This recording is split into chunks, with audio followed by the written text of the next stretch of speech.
Summer's officially over. That means it's time for me to get back to work here on YouTube.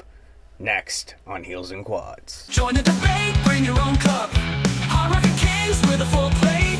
Heels and quads, you can't run late.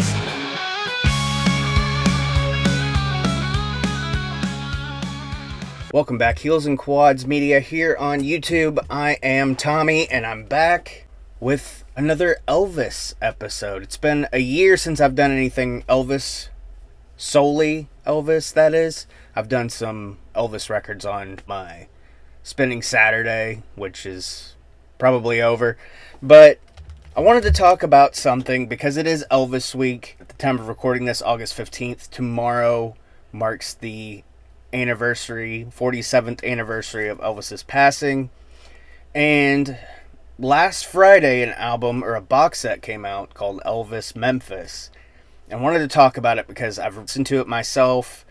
Then I watched some reviews on it, and I listened to it again yesterday and today, and I kind of have mixed feelings about it. Make sure you subscribe, like this video, comment down below, tell me what you think about the Elvis Memphis box set.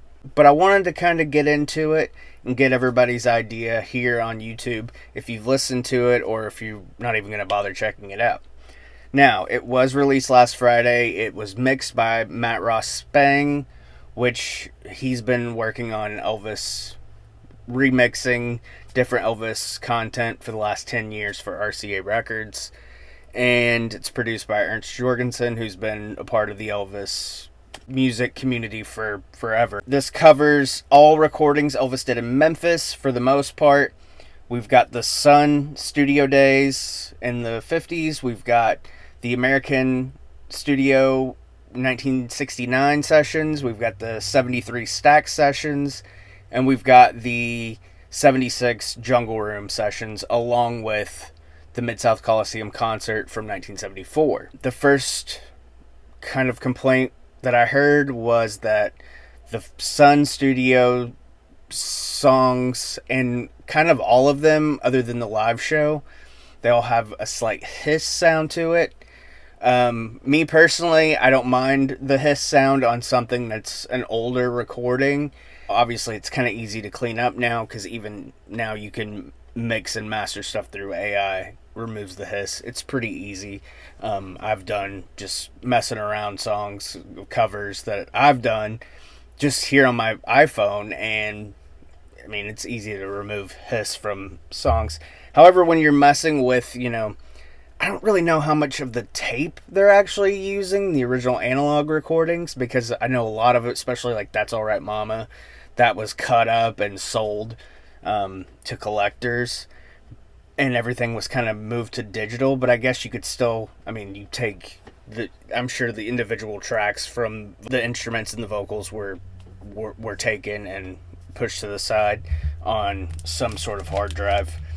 But the hiss doesn't bother me. The only thing that bothered me throughout these recordings was on the American Studio version, the second disc, the 69 recordings, which is for the most part the From Elvis and Memphis album, which just happens to be my favorite Elvis record, as an album, that is. But also in that session, Suspicious Minds was recorded, Kentucky Rain was recorded, and those songs aren't on this album. Those were pretty much singles, and then they came on budget albums later on. The main issue with those are they're out of sync slightly. Whether it be a half a millisecond or a millisecond, if your ear is trained and is used to hearing music a certain way, it's going to come across as very annoying. And the first time I listened to this box set was on a speaker, or speakers. And then I listened to it again yesterday, and I listened to it on my AirPods. Well, it wasn't as noticeable on the AirPods, and it was actually a very enjoyable listen.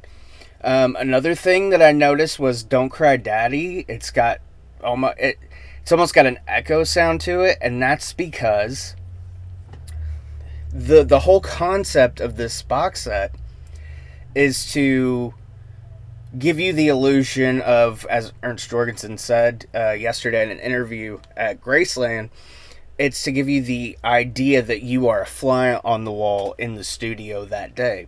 And it's a really cool concept, and I'm not like giving all the credit to them or RCA or EPE or anything like that. It's a really cool concept, and I would enjoy other artists and bands doing stuff like this, because especially somebody like Elvis, iconic, I mean, exceeds music, and I mean, even little kids today know who Elvis Presley is, and I mean, just a huge artist and pop culture icon, and to have something like this for a collector or a enthusiast or a crazy person like myself, a former Elvis tribute artist or impersonator, whatever word you like to use is fine.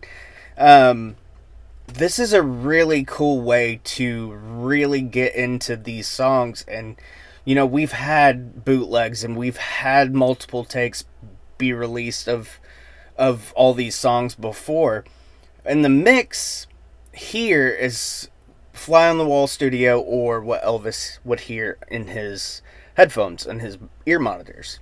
So I think for that, it takes out the horns, it takes out the strings, it takes out a lot of the backing vocals, which you notice on the Stax album, which would be the third one, I believe. Yes, the third CD, or on streaming you can find it. They're all there too.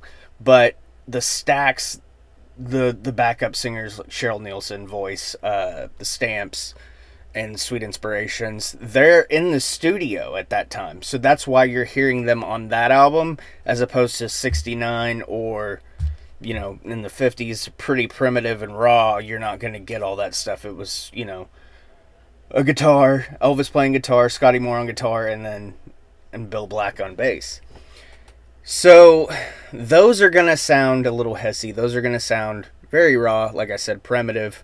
69, even without all the strings and horns and the background vocals, it's such a full sound, but it's also very raw. But that's what they were going for in 1969. They were going for a raw sound. That's why Elvis sounds so raspy. He was taking multiple takes. And if you've ever heard the X-Rated album, Wearing That Love Gone Look is one of my favorite recordings of Elvis ever, because he swears a lot and it's hilarious.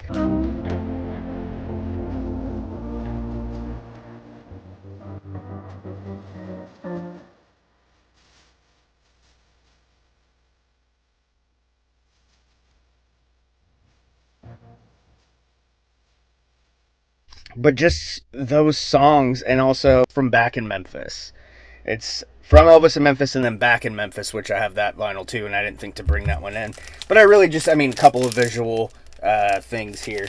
Overall, I'm pretty happy with it. I wouldn't advise someone to get it thinking they're getting a quote-unquote Elvis Greatest Hits box set. If you do collect, if you're looking to get something that is different, I would suggest picking it up. If you're just looking for like an Elvis Greatest Hits, I would definitely go somewhere else. This is not for you if you're not a completist or an enthusiast or an Elvis collector. Also from those, like I mentioned, the Jungle Room sessions, which you got these two albums from Elvis Presley. Boulevard, Memphis, Tennessee, which says on my vinyl, recorded live, which we all know it's not a live concert. It was recorded live at Graceland. And like I said, that's why you get the full band and the backup singers and Elvis. And then you also got Moody Blue, which, as you can see, this was really before I was quote-unquote collecting records. I just wanted it because it was Elvis, and it's a blue vinyl, and it's original. So, overall, I'm happy with the sound. I think it's a cool concept. Like I said before, I would like to see other artists and bands do this. It gives you... It makes Elvis come off even more vulnerable, and... what's the word? You feel the emotion a lot more in these recordings than you do in those finished mastered versions. But I think as somebody who's heard all of these songs, all 5 albums or CDs hundreds of times. Like I said, I did an Elvis tribute, I was an Elvis impersonator, whatever. you consume yourself so much with this music that it becomes a part of you. So even though I might not listen to Elvis as much as I did, I still enjoy when stuff like this comes out because it's something different. It's not different songs, but it is a different take on said songs. So if you've heard it, let me know what you think about it. Do you notice the out of sync parts of the songs? What did you think about the harmony echo on Don't Cry Daddy? And yeah, just overall, what did you think? How did Elvis make you feel? I also kind of want it to be more of a celebration of Elvis Week. I might do another video tomorrow if I have time, but for now, this is probably all I'm gonna do this year for Elvis Week.